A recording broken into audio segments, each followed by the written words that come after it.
പുതിയ വീഡിയോയിലേക്ക് എല്ലാവർക്കും സ്വാഗതം. ഈ വീഡിയോ കൂടുതലും പ്രയോജനപ്പെടുന്നത് UK-ൽ വർക്ക് ചെയ്യുന്ന മലയാളികൾക്കായിരിക്കും.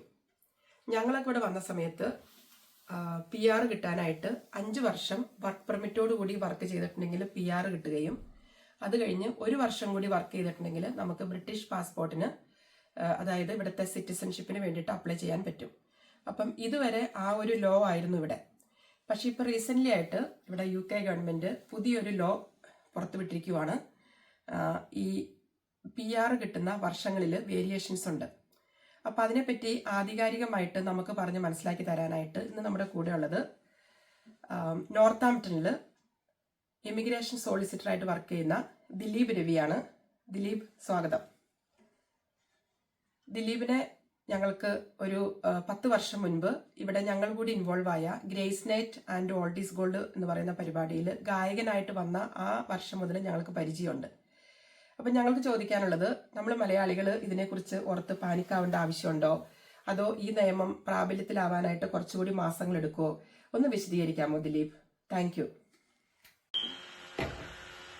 നമസ്കാരം. ആദ്യമായിട്ട് ഇങ്ങനെ ഒരു ഇതിലേക്ക് വിളിച്ചതിൽ വളരെയധികം സന്തോഷം. ഇന്ന് നമ്മുടെ UK സമൂഹം ചർച്ച ചെയ്യപ്പെടുന്ന ഏറ്റവും പ്രധാനപ്പെട്ട ഒരു വിഷയമാണ് നമ്മുടെ ILRമായിട്ടുള്ള ബന്ധപ്പെട്ടുള്ള വിഷയങ്ങൾ. അപ്പോൾ അതിന്റെ പ്രസക്തി വളരെയധികം ഉള്ളതുകൊണ്ട് തന്നെ ഈ ഒരു സബ്ജക്റ്റ് എടുത്തതിൽ അഭിനന്ദിക്കുകയാണ്. നമുക്ക് ദിനം പ്രതി എല്ലാ ദിവസവും എന്ന് വേണം ഒരു കുറേയധികം കോളുകൾ ഇതുമായി ബന്ധപ്പെട്ടുള്ള സംശയത്തുമായി ബന്ധപ്പെട്ട് ഒരുപാട് ആൾക്കാർ വിളിക്കാറുണ്ട്. നേരത്തെ നമ്മൾ വിളിച്ചിരുന്നത് ഇവിടുത്തെ വിദ്യാർത്ഥികളും അതുപോലെ തന്നെ ഇവിടെ വന്നിരിക്കുന്ന നമ്മുടെ ജോലിക്ക് വന്നിരിക്കുന്ന നമ്മുടെ സ്കിൽഡ് വർക്കറിൽ വന്നിരിക്കുന്നവരാണെങ്കിൽ ഇപ്പൊ നമുക്ക് ഡെയിലി വൈസ് കോള് വരുന്നത് പാനിക് ആയിട്ടുള്ള വളരെയധികം വിഷമത്തോടെ തന്നെ വിളിക്കുന്ന നമ്മുടെ ഇവിടെ ILRലേക്ക് അടുത്തുകൊണ്ടിരിക്കുന്ന നമുക്ക് നമ്മുടെ ഇപ്പോഴത്തെ റൂൾ അനുസരിച്ച് 5 വർഷം കൊണ്ട് കിട്ടും ആ റൂളിലേക്ക് അടുത്തുകൊണ്ടിരിക്കുന്ന ആൾക്കാരാണ് കൂടുതലായിട്ട് വിളിച്ചുകൊണ്ടിരിക്കുന്നത്. അപ്പൊ അതുകൊണ്ട് തന്നെ ഞാൻ എന്റെ ആദ്യമായിട്ട് എനിക്ക് പറയാനുള്ളത്, ഇത് നമ്മളൊരു ഒരു കരട് ബില്ല് മാത്രമാണിത്. നമുക്ക് ഈ വൈറ്റ് പേപ്പർ വന്ന സമയത്ത് നമ്മൾ പറഞ്ഞിട്ടുണ്ട് MP-മാർക്കെല്ലാം കത്തയക്കണം, അവരെ കൊണ്ടെല്ലാം പാർലമെന്റിൽ ഈ കാര്യം ഡിബേറ്റ് ആയിട്ട് ഉന്നയിപ്പിക്കണം, ചർച്ചയിൽ ഉന്നയിപ്പിക്കണം എന്ന് പറഞ്ഞപ്പോൾ ഒരുപാട് കത്തുകൾ നമുക്ക് പല ഭാഗത്തും നമ്മുടെ മലയാളി സമൂഹം തന്നെ പല ഭാഗത്തുനിന്നും നമ്മൾ കത്തുകളെല്ലാം MP-ക്ക് അയച്ച്, ലോക്കൽ MP-ക്ക് അയച്ച് അവരെല്ലാവരും അത് പാർലമെന്റിൽ അത് ഉന്നയിക്കുകയൊക്കെ ഉണ്ടായിട്ടുണ്ട്. പക്ഷെ എത്രത്തോളം അത് എഫക്റ്റീവായെന്ന് നമുക്കറിയില്ല. എന്നിരുന്നാൽ പോലും നമ്മളുടെ ഹോം സെക്രട്ടറി ഇറക്കിയിരിക്കുന്ന ഈ ഒരു കരട് ബില്ലില് അതൊരു കൺസൾട്ടേഷൻ വെച്ചിട്ടുണ്ട്. നമ്മൾ ഈ പാനിക് ആകാതെ നമ്മൾ ഇരിക്കുകയും നമ്മൾ ഈ കരട് ബില്ലിലുള്ള നമ്മളുടെ കൺസൾട്ടേഷനിൽ പങ്കാളിയാകുക എന്നുള്ളതാണ് ഇപ്പൊ ചെയ്യേണ്ട ഏറ്റവും പ്രധാനപ്പെട്ട കാര്യം. എല്ലാവരും, നമ്മളെ കൊണ്ട് പറ്റുന്ന എല്ലാവർക്കും ഈ കൺസൾട്ടേഷന്റെ, എനിക്ക് തോന്നുന്നു ഈ ഒരു വീഡിയോയുടെ താഴെ അതിന്റെ ലിങ്ക് കൊടുക്കണം. ആ ലിങ്ക് കൊടുത്തതിന് ഡെഡ് ലൈൻ എനിക്ക് തോന്നുന്നത് ഫെബ്രുവരി മാസത്തിലാണ് ഡെഡ് ലൈൻ വരുന്നത്. നമുക്ക് സമയമുണ്ട്. അപ്പൊ അതിലൊരു 30-40 മിനിറ്റ് ഉണ്ടെങ്കിൽ നമുക്ക് ആ കൺസൾട്ടേഷൻ ഫിൽ ചെയ്യാൻ സാധിക്കും. പക്ഷെ ആ ക്വസ്റ്റ്യൻസ് എല്ലാം വളരെ കൺഫ്യൂസ്ഡ് ആയിട്ടുള്ള ക്വസ്റ്റ്യൻസ് ആണ്. നമ്മൾ ശ്രദ്ധിച്ച് വേണം ചെയ്യാനായിട്ട്. പലതും നെഗറ്റീവ് ആയിട്ടുള്ള ആൻസർ ആയിരിക്കും, നെഗറ്റീവ് ക്വസ്റ്റ്യൻ ആണ്. അപ്പൊ നമ്മൾ വിചാരിക്കും അത് എഗ്രി ചെയ്യാൻ, പക്ഷെ എഗ്രി ചെയ്യേണ്ടായിരിക്കില്ല, ഡിസഗ്രി ചെയ്യേണ്ടായിരിക്കും. അപ്പൊ അതൊക്കെ നോക്കിക്കൊണ്ട് നമ്മൾ ചെയ്തിട്ടുണ്ടെങ്കിൽ നമുക്കറിയാം, ബ്രെക്സിറ്റിന്റെ സമയത്ത് ഇതുപോലെ കൺസൾട്ടേഷൻ വന്നു. നമ്മള് യൂറോപ്യൻ യൂണിയനിൽ നിന്ന് പോരാനായിട്ട് തീരുമാനിച്ചു. അപ്പൊ കൺസൾട്ടേഷനാണ് പ്രധാനം. ഈ രാജ്യത്ത് അങ്ങനെയാണ്. അപ്പൊ ഈ കൺസൾട്ടേഷന്റെ റിസൾട്ട് നമുക്ക് അനുകൂലമാക്കി എടുക്കാനായിട്ട് പ്രവർത്തിക്കുക എന്നുള്ളതാണ് ഇപ്പൊ നമ്മൾ പാനിക് ആവുന്നതിനേക്കാൾ ഏറ്റവും പ്രധാനമായിട്ട് ചെയ്യേണ്ട കാര്യം. അത് ഒന്നാമത്തെ കാര്യം. 2, നമ്മളിപ്പോ ഒരു പാത്തിലൂടെ പോയിക്കൊണ്ടിരിക്കുകയാണ്, ഒരു 5-year പാത്തിലൂടെ പോയിക്കൊണ്ടിരിക്കുകയാണ്.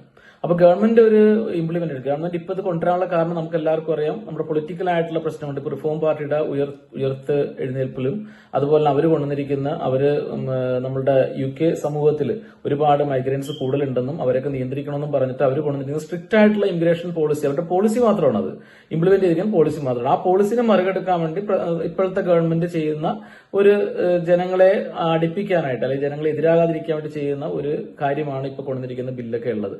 അത് കോടതി പോകുന്ന സമയത്ത് എത്രത്തോളം അത് കോടതി അംഗീകരിക്കും നമുക്കറിയില്ല. കാരണം കോടതിയിൽ ഡെഫിനറ്റ്ലി ഈ കാര്യങ്ങളൊക്കെ പോകും. കാരണം നമ്മുടെ ഇമിഗ്രേഷൻ റൂളിൽ സാധാരണ പറയാറുള്ളത്, നമ്മളൊരു പാത്തിലൂടെ പോയിട്ടുണ്ടെങ്കിൽ ആ പാത്ത് ഗവൺമെന്റ് ഒരു പെട്ടെന്ന് ഒരു പോളിസി വന്നിട്ട് പറയണം നിങ്ങൾ ആ പാത്തല്ല, നിങ്ങൾ 10 വർഷത്തേക്ക് മാറണം എന്ന് പറയുന്ന സമയത്ത് ഒരുപാട് ഹ്യൂമൻ റൈറ്റ്സ് വയലേഷൻ അതിൽ വരുന്നുണ്ട്. കുട്ടികളുടെ എഡ്യൂക്കേഷനെ ഒരുപാട് ബാധിക്കുന്നുണ്ട്. അപ്പൊ ഇതെല്ലാം നമ്മൾ കോടതി ചെല്ലുന്ന സമയത്ത് കോടതി പരിഗണിക്കും. പക്ഷെ ഗവൺമെന്റിന് ചിലപ്പോൾ അവർക്ക് അവരുടെ നിലനിൽപ്പിന്റെ ഭാഗമായിട്ട് ഒരു പോളിസി കൊണ്ടുവന്നേ പറ്റുള്ളൂ. അപ്പൊ ഒരു സ്ട്രിക്റ്റ് ആയിട്ടുള്ള മറ്റൊരു 10 വർഷം മുതൽ 15 വർഷത്തേക്ക് കൊണ്ടുവന്ന ഒരു പോളിസിയൊക്കെ ഇതിലുണ്ട്. അപ്പൊ അതെല്ലാം നമുക്ക് പിന്നീട് ചർച്ച ചെയ്യാം. ഇപ്പൊ എനിക്ക് പറയാനുള്ളത്, ഒരിക്കലും ഇത് പെട്ടെന്ന് ഇംപ്ലിമെന്റ് ചെയ്യാവുന്ന കാര്യമല്ല. ഇത് നമ്മുടെ കൺസൾട്ടേഷൻ കഴിഞ്ഞു. ആ കൺസൾട്ടേഷനിൽ വന്നിരിക്കുന്ന ഫീഡ്ബാക്ക് എല്ലാം അവർക്ക് പരിശോധിക്കണം.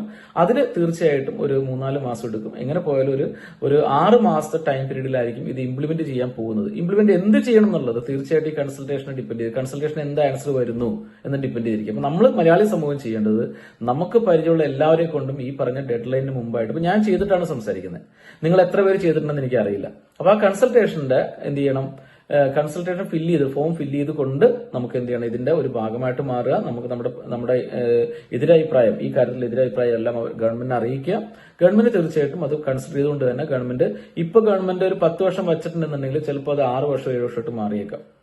അപ്പോൾ ഇപ്പൊ നിലവിലുള്ളവരെ ബാധിക്കുമെന്ന് ചോദിച്ചിട്ടുണ്ടെങ്കിൽ ശരിക്കുള്ള രീതിയിൽ ഇതുവരെയുള്ള UK ഗവൺമെന്റ് എപ്പോഴൊക്കെ ഇമിഗ്രേഷൻ ഇത് കൊണ്ടുവന്നിട്ടുണ്ടോ ആ സമയത്തൊന്നും റെട്രോസ്പെക്റ്റീവ് ആയിട്ട് കൊണ്ടുവന്നിട്ടില്ല. പല റൂളും ഈ റീസെന്റ് തന്നെ പോലെ കുറെ റൂളുകൾ കൊണ്ടുവന്നിട്ടുണ്ടായിരുന്നു. ഡിപ്പെൻഡ് ആഡ് ചെയ്യാൻ പറ്റില്ല, വിദ്യാർത്ഥികൾ ഡിപ്പെൻഡ് ആഡ്. എപ്പോഴും അവർ പറഞ്ഞു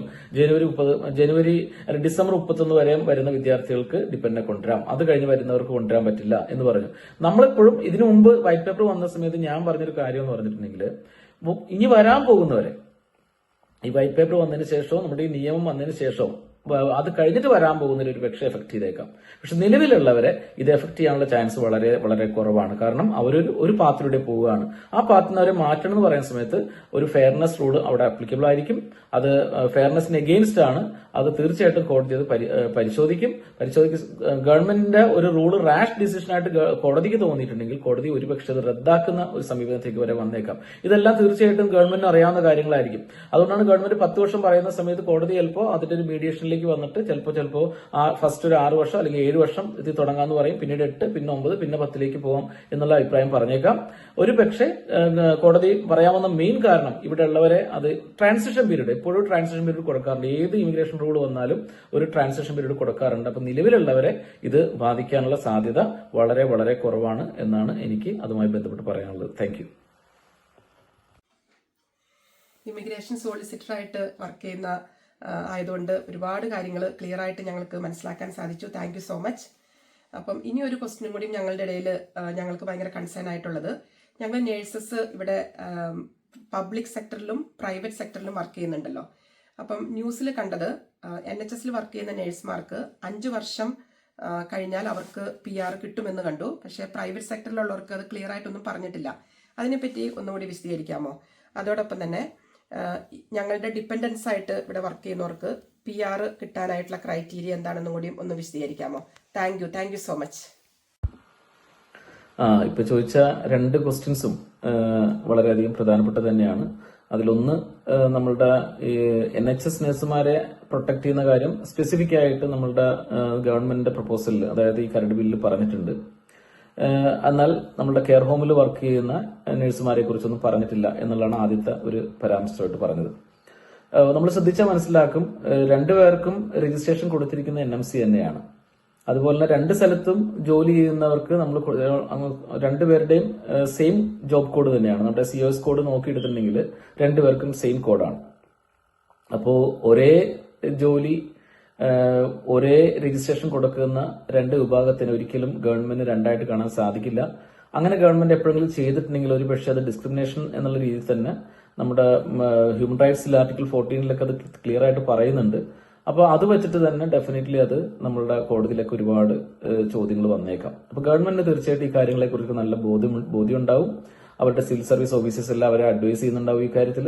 അപ്പോൾ നമ്മുടെ കൺസൾട്ടേഷനിൽ വന്നു കഴിഞ്ഞിട്ട് തീർച്ചയായിട്ടും അവരെടുക്കുന്ന സമയത്ത് അതിലൊരു ക്ലാരിറ്റി വരും എന്നാണ് ഞാൻ വിചാരിക്കുന്നത്. ഒരിക്കലും അവരെ 2ആയിട്ട് കാണാനുള്ള സാധ്യത വളരെ കുറവാണ്. ഒരിക്കലും കാണില്ല. അങ്ങനെ ഇനി കണ്ടാൽ ഗവൺമെന്റിനെതിരായിട്ടുള്ള ഒരുപാട് കേസുകൾ ഗവൺമെന്റ് തന്നെ ആൻസർ ചെയ്യേണ്ടി വരും, കോടതിയിൽ ആൻസർ ചെയ്യേണ്ടി വരുന്ന സിറ്റുവേഷൻ വരും. അപ്പൊ അതുകൊണ്ട് ആ കാര്യത്തിലൊരു പാനിക്ക് വേണ്ട എന്നുള്ളതാണ് എന്റെ ഒരു അഭിപ്രായം. രണ്ടാമത് ചോദിച്ച ചോദ്യം നമ്മളുടെ ഡിപ്പെൻഡുമായി ബന്ധപ്പെട്ടാണ്. നിലവിലുള്ള നിയമം അനുസരിച്ച് നമ്മൾ മെയിൻ ആപ്ലിക്കന്റ് ഏത് റൂളാണോ അത് തന്നെയാണ് നമ്മളുടെ ഡിപ്പെൻഡന്റും ബാധിക്കുന്നത്. കാരണം മെയിൻ ആപ്ലിക്കന്റ് നിങ്ങൾക്ക് അറിയാൻ പറ്റും, നിങ്ങൾ റിന്യൂ ചെയ്ത സമയത്ത് മെയിൻ ആപ്ലിക്കന്റിന് എത്ര ഫീസ് കൊടുത്തോ അത്രയും ഫീസ് തന്നെയാണ് നമ്മുടെ ഡിപ്പെൻഡന്റ് കൊടുക്കുന്നത്. എത്രയാണോ IHS കൊടുക്കേണ്ടത് അത് തന്നെ IHS. പിന്നെ നഴ്സുമാരുടെ കാര്യത്തിൽ IHS ഇല്ല. ബാക്കിയുള്ള ആപ്ലിക്കേഷൻസ് എല്ലാം സെയിം ആയിട്ട് തന്നെ കൊടുത്തിരിക്കുന്നു. അപ്പോൾ ഒരു കാരണവശാലും ഇപ്പോഴുള്ള നിയമം അനുസരിച്ച് നമുക്കൊരു കാരണവശാലും നമുക്ക് മാറ്റാൻ സാധിക്കില്ല. ഇനി ഭാവിയിൽ അവർക്കത് ഇപ്പോൾ ഉള്ളവരെ അത് ടച്ച് ചെയ്യാൻ നോക്കിയിട്ടുണ്ടെങ്കിൽ പോലും ഒരുപക്ഷെ അതെല്ലാം നമ്മൾ കോടതിയിൽ ചോദ്യം ചെയ്യപ്പെട്ടേക്കാം. അതുകൊണ്ട് ഇപ്പോൾ അതിനെക്കുറിച്ച് പാനിക്കാവേണ്ട ആവശ്യമില്ല. എങ്കിൽ പോലും എനിക്ക് തരാനുള്ള ഒരു അഡ്വൈസ് എന്ന് പറഞ്ഞിട്ട് പലപ്പോഴും ഇപ്പൊ എന്റെ ഒരു സുഹൃത്ത് കഴിഞ്ഞ ദിവസം അദ്ദേഹത്തിനെ ഞാൻ വിളിച്ചപ്പോൾ അദ്ദേഹം പറഞ്ഞു അദ്ദേഹത്തിന് ഡിസംബർ 21 അദ്ദേഹം PR എലിജിബിൾ ആണ്. അദ്ദേഹം മാർച്ചിൽ അത് ആപ്ലിക്കേഷൻ പൈസ കുറച്ച് കുറവുള്ളത് മാർച്ചിലേക്ക് ആപ്ലിക്കേഷൻ ഇടാനായിട്ട് വെച്ചിരിക്കുകയാണ്. അപ്പൊ ഞാൻ പറഞ്ഞു വേണ്ട, നമുക്കത് ഡിസംബറിൽ തന്നെ ചെയ്യുമെന്ന് പറഞ്ഞിട്ട് ഞാനൊരു ഉപദേശിച്ചു. ഞാൻ പുള്ളി അത് അപ്പൊ തന്നെ പുള്ളിയുടെ ലൈഫ് ഇൻ ദി യുകെയും ഇംഗ്ലീഷ് എക്സാമിനും വേണ്ടിയുള്ള രജിസ്ട്രേഷൻ ഡിപ്പെൻഡന്റ് ആണ്. മെയിൻ ആപ്ലിക്കന്റ് കിട്ടിയതാണ്, ഓൾറെഡി കിട്ടി. ഞാൻ ആപ്ലിക്കേഷൻ ഇട്ടാണ് കിട്ടിയതാണ്. അപ്പൊ അങ്ങനെ പറഞ്ഞ സ്ഥലത്തിലേക്ക് ചെയ്തിട്ടുണ്ട്. നമ്മളിപ്പോ ആപ്ലിക്കേഷൻ എല്ലാം ശരിയാക്കി വെക്കും. ഡിസംബർ 21 കഴിഞ്ഞ് 24 തീയതിയാണ് 23 തീയതിയാണ് പുള്ളിയുടെ 2 എക്സാം, ഒന്ന് 21, 24 2 എക്സാം വന്നിരിക്കുന്നത്. നമ്മൾ 24 കഴിഞ്ഞാൽ നമ്മൾ പാസ്സായി കഴിഞ്ഞാൽ 25 തീയതി തന്നെ ആപ്ലിക്കേഷൻ ഇടാവുന്ന കാര്യങ്ങളെല്ലാം നമ്മൾ ചെയ്തു വെക്കും. ആ സമയത്ത് ആപ്ലിക്കേഷൻ ഇടാമെന്നാണ് വിചാരിക്കുന്നത്. അപ്പൊ എനിക്ക് തരാനുള്ള അഡ്വൈസ്, നിങ്ങളെല്ലാവരും ഈ ഒരു 6 മാസം പിടിക്കും ഇതിന്റെ ഒരു കറക്റ്റ് ആയിട്ട് വരാനായിട്ട്. ഈ 6 മാസത്തിനുള്ളിൽ എലിജിബിൾ ആവുന്ന എല്ലാവരും നേരത്തെ തന്നെ ആപ്ലിക്കേഷൻ ഉണ്ട്. അത്രയും നമുക്ക് കോംപ്ലിക്കേഷൻ ഒഴിവാക്കാം. കാരണം കോടതി പോയ ഒരുപാട് ചെലവും കാര്യങ്ങളൊക്കെ വരുമല്ലോ. അതെല്ലാം നമുക്ക് ഒഴിവാക്കണമെങ്കിൽ അത് നമുക്ക് നല്ലതായിരിക്കും. എത്രയും വേണം നമ്മളുടെ സമയം വളരെ ഇമ്പോർട്ടന്റ് ആണ്. അപ്പൊ സമയം കളയാതിരിക്കുക. 1-2 കാര്യങ്ങൾ ചെയ്യാം. നമ്മൾ എലിജിബിൾ ആണെങ്കിൽ എത്രയും പെട്ടെന്ന് ആപ്ലിക്കേഷൻ ഇടുക. രണ്ടാമത്തെ കാര്യം, നമ്മൾ ഈ കൺസൾട്ടേഷൻ എത്രയും പെട്ടെന്ന് നമ്മൾ അതിന്റെ ഭാഗമാകുക. നമ്മൾ മാക്സിമം ആൾക്കാരിലേക്ക് അത് എത്തിച്ചിട്ട് നമ്മൾ കൺസൾട്ടേഷനിൽ നമ്മളുടെ ക്ലിയർ ആയിട്ടുള്ള ഒപ്പീനിയൻ, അവരെല്ലാം ഒരുപാട് ചോദ്യങ്ങൾ ചോദിക്കുന്നുണ്ട്. ഈ പറഞ്ഞ ഡിപ്പെൻഡിനെ കുറിച്ച് ചോദിച്ചിട്ടുണ്ട്. ആ കാര്യങ്ങളിലെല്ലാം നിങ്ങൾ നെഗറ്റീവ് ആയിട്ടുള്ള ആൻസർ തന്നെ കൊടുക്കുക. പിന്നെ 3 വർഷം 5 വർഷം 10 വർഷം ആക്കുന്നതിനെ കുറിച്ചൊക്കെ ചോദിച്ചിട്ടുണ്ട്. ഒരു കാര്യം കൂടി ഞാൻ ഇവിടെ പറയുകയാണ്, ഈ കെയർ സെക്ടറുമായി ബന്ധപ്പെട്ട് ഒരു 15 വർഷം ആക്കുന്ന ഒരു കാര്യം കൂടി അവർ പറഞ്ഞിട്ടുണ്ട്. പക്ഷേ ഇവിടെ നിലവിലെ റൂൾ അനുസരിച്ച് 10 വർഷം കണ്ടിന്യൂസ് ആയിട്ട് നിയമപരമായിട്ട് യുകെയിൽ നിന്നാൽ അവർക്കെല്ലാം PR എലിജിബിൾ ആണ്. അപ്പൊ ഈ 15 വർഷം എന്നുള്ളത് അവരൊരു കൂടുതലായിട്ട് പറഞ്ഞിരിക്കുന്നതായിരിക്കാം. ചിലപ്പോൾ അത് 10 വർഷത്തേക്ക് താഴ്ത്തിയേക്കാം, അല്ലാന്നുണ്ടെങ്കിൽ അതിൽ വേറെ എന്തെങ്കിലും മാറ്റങ്ങൾ വന്നേക്കാം. അപ്പൊ ഇത്രയും കാര്യങ്ങളാണ് ആമുഖമായിട്ട് പറയാനുള്ളത്. ഇനി എന്തെങ്കിലും ഉണ്ടെങ്കിൽ നമുക്ക് അടുത്ത വീഡിയോയിൽ കൂടുതലായിട്ട് ഡിസ്കസ് ചെയ്യാം. നിങ്ങളുടെ സംശയങ്ങളെല്ലാം കുറച്ചൊക്കെ മാറി, നിങ്ങളെ പാനിക്ക് നിന്നൊക്കെ മാറിയെന്ന് വിചാരിക്കുന്നു. Thank you. പിന്നെ കാണാം.